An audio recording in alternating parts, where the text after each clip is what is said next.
குழந்தையே, உனக்கான நல்ல விஷயங்களை செய்து கொடுப்பதற்காகவே உன் தாயானவள் இன்று உன்னை தேடி வந்திருக்கின்றேன். என் தங்கமே, இன்று உன் அம்மா உன் வாழ்க்கையில் நிறைய அதிசயங்களை நடத்துவதற்காகத்தான் இன்று உன்னை தேடி வந்திருக்கின்றேன். இன்று உன் தாயானவள் உன் இல்லத்திற்குள் வந்ததற்கான ஒரு அறிகுறியை உன்னிடத்தில் உணர்த்துவதற்காகத்தான் இன்று உன்னோடு பேசிக்கொண்டிருக்கின்றேன். என் தங்கமே, தெய்வம் அத்தனை எளிதாக உன்னுடைய இல்லத்தில் வந்து அமர்வது கிடைக்காது. இதை நீ நன்றாக புரிந்து கொள்ள வேண்டும். அதையெல்லாம் தாண்டி இந்த அம்மாவினுடைய வாக்கினை நீ ஏற்பதோடு மட்டுமல்லாமல் இந்த அம்மா உன் இல்லத்தில் இருக்கின்றேன் என்பதையும் நீ உணரப்போகின்றாய். என் தங்கமே, இதற்கெல்லாம் ஒரே ஒரு காரணம் மட்டும்தான் இருக்கின்றது.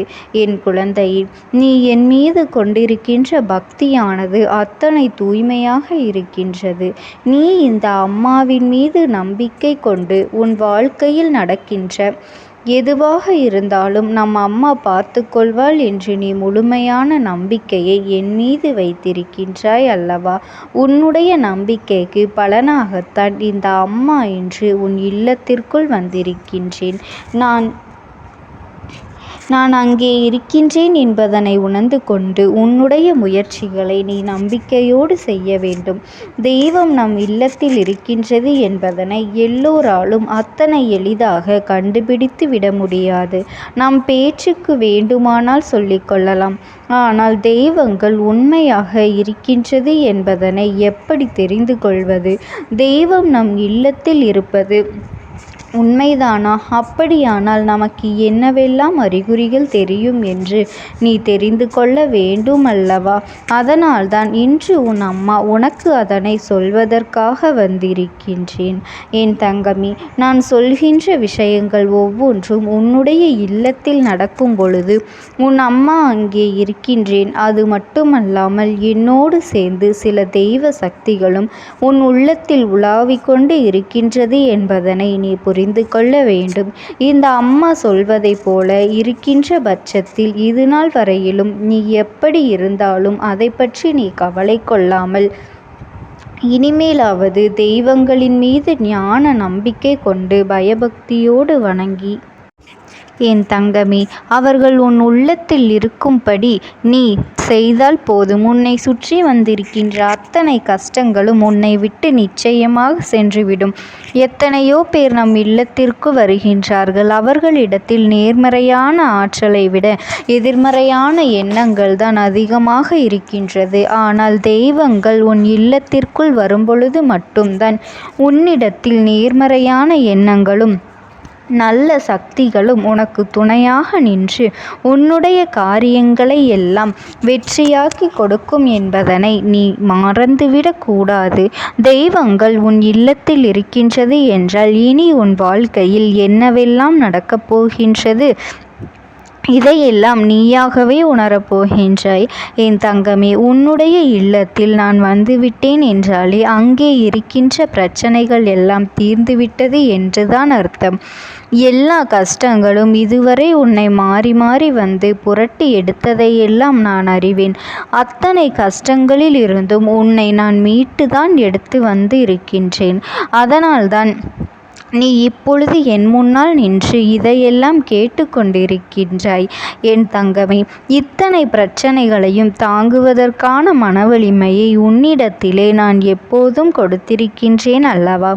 அதனால் இனி எத்தனை பெரிய கஷ்டங்கள் வந்தாலும் அதையெல்லாம் நீ எளிதாக கடந்து வந்து விடுவாய். அதனால் என் அன்பு பிள்ளையே, இனி உன் வாழ்க்கையில் என்ன பிரச்சனைகள் வந்தாலும் அதையெல்லாம் பார்த்து நீ பயப்பட வேண்டிய அவசியம் இல்லை. என்ன நடந்தாலும் அதை கண்டு ஓடி ஒளிய வேண்டிய அவசியமும் இல்லை. இப்படியெல்லாம் செய்தால் நீ என்னுடைய குழந்தையாக இல்லை என்றுதான் அர்த்தம். என் தங்கமே, பொதுவாக சில விஷயங்கள் உன் வாழ்க்கையில் பல நல்ல முன்னேற்றங்களை ஏற்படுத்தி கொடுக்கும். சில விஷயங்கள் உன்னுடைய இல்லத்தில் இருக்கின்ற தெய்வ சக்தியினை அதிகரித்து கொடுக்கும். மேலும் என்னாலும் நீ பூஜைகளை செய்து கொண்டிருக்கின்ற தெய்வங்களுக்கு உன்னிடத்தில் ஒரு நல்ல விஷயத்தை நடத்தி கொடுக்க வேண்டும், உனக்கு அவர்கள் ஆசிகளை கொடுக்க வேண்டும் என்று எண்ணிக்கொண்டு இருக்கின்றார்கள். அதனால் தெய்வங்களிடத்திலிருந்து நீ அவர்களினுடைய முழுமையான ஆசீர்வாதங்களையும் அன்பையும் பெற்றுக்கொள்ள வேண்டும். இன்னும் சிலர் சொல்வார்கள், எனக்கு என் அம்மா அகல் தீபத்திலே காட்சி கொடுத்தாள், நான் அங்கே பார்த்தேன், நான் இங்கே பார்த்தேன் என்று சொல்லி கொண்டிருப்பார்கள். நமக்கும் நம் அம்மா காட்சி தருவார்களா என்று பார்ப்போம் என்று ஒரு சோதனைக்காக செய்து பார்ப்பார்கள். அவர்கள் எல்லாம் அதற்காக மட்டுமே பூஜை செய்வார்கள்.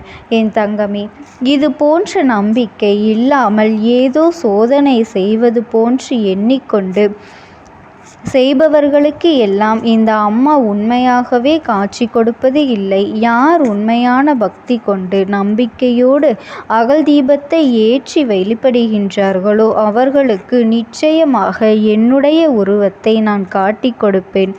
அவர்களினுடைய இல்லத்திலும் நான் நிச்சயமாக குடியிருக்கின்றேன் என்பதனை எந்தவித மாற்று கருத்தும் கிடையாது. என் தங்கமே, உன்னுடைய இல்லத்தில் திருநீரினுடைய வாசனை அதிகமாக இருக்கின்ற பட்சத்தில் இந்த அம்மா அங்கே இருக்கின்றேன் என்பதனை நீ புரிந்து கொள்ளலாம். தெய்வ சக்திகள் உன் இல்லத்தில் நடமாடுகின்றது, அவர்களின் நடமாட்டம் அங்கே அதிகமாக இருக்கின்றது என்பதனை நீ ஆணித்தரமாக உணர்ந்து கொள்ளலாம். எலுமிச்சை பழத்தினுடைய வாசனையும் வேப்பிலையினுடைய வாசனையும் உன் இல்லத்தில் அதிகமாக இருக்கின்றது என்றால் நிச்சயமாக தெய்வங்கள் இருக்கின்றது என்பதனை நீ புரிந்து கொள்ள வேண்டும். உன்னுடைய வீட்டில் ஏதேனும் துர்நாற்றங்கள் இருக்குமானால் அந்த இடத்தில் தெய்வங்கள் இருக்காது என்பதனை நீ புரிந்து கொள்ள வேண்டும். அப்படி உன் வீட்டில் துர்நாற்றங்கள் வீசுகின்றது என்றால் ஏதோ ஒரு கெட்ட சக்தி உன் வீட்டிற்குள் நுழைந்திருக்கின்றது என்பதனை நீ புரிந்து கொண்டு உடனே அதை அகற்றிவிட வேண்டும். என் அன்பு பிள்ளையே, தெய்வங்கள் உனக்கு ஆசிகளை கொடுப்பதை உன் வீட்டில் உள்ள பூக்களின் மனம் அதிகமாக இருக்கும் பொழுது நீ தெரிந்து கொள்ளலாம். உன் வீட்டில் பூக்களின் மனம் அதிகமாக இருந்தால் உனக்கு தெய்வத்தின் அருள் கிடைக்கின்றது என்பதனை நீ மறந்து விடாதே. அது மட்டுமல்ல என் அன்பு பிள்ளையே, உன் வீட்டை சுற்றிலும் என்னென்ன விஷயங்கள் நடந்தாலும் சரி, உன்னுடைய இல்லத்திற்குள் ஒரு அமைதி எந்நாளும் இருந்து கொண்டே இருக்கும். எலுமிச்சை பழத்தை நீ பூஜை அறைக்குள் வைக்கும் பொழுதும் அதன் பிறகு அந்த வளம் அப்படியே இருக்கின்ற பட்சத்தில் தெய்வங்கள் நிச்சயமாக இருக்கின்றது. ஒருவேளை அந்த எலுமிச்சம்பழம் காய்ந்து போகும், ஆனால் அது அழுகிவிடாது. அழுகிவிட்டது என்றால் அங்கே தெய்வ சக்தி இல்லை என்று அர்த்தம். எந்த எலுமிச்சை பழம் காய்ந்து போனால் அங்கே தெய்வ சக்தி குடியிருக்கின்றது என்பதனை நீ புரிந்து கொள்ள வேண்டும். அதுபோல சாமி படங்களுக்கு மஞ்சள் குங்குமம் அல்லது சந்தன குங்குமம் இவையெல்லாம் எத்தனை நாட்கள் ஆனாலும் வாடாமல் அப்படியே மலர்ச்சியோடு இருந்து கொண்டே இருக்கும். எப்பொழுது பார்த்தாலும் புதிதாக வைத்தது போன்ற ஒரு தோற்றம் இருக்கும். என் பிள்ளையே, அப்படி இருக்கும் பொழுது உன்னுடைய இல்லத்தில் தெய்வ சக்தி இருக்கின்றது என்பதனை நீ புரிந்து கொள். அவர்கள் அங்கே நிரந்தரமாக இருப்பதால் தான் அதனை நிச்சயமாக ஏற்றுக்கொண்டு மங்களகரமாக எந்நாளுமே அமர்ந்து கொண்டிருக்கின்றார்கள். உனக்கு ஆசீர்வாதத்தையும் கொடுத்து கொண்டிருக்கின்றார்கள் என்பதனையும் நீ புரிந்து கொள்ள வேண்டும்.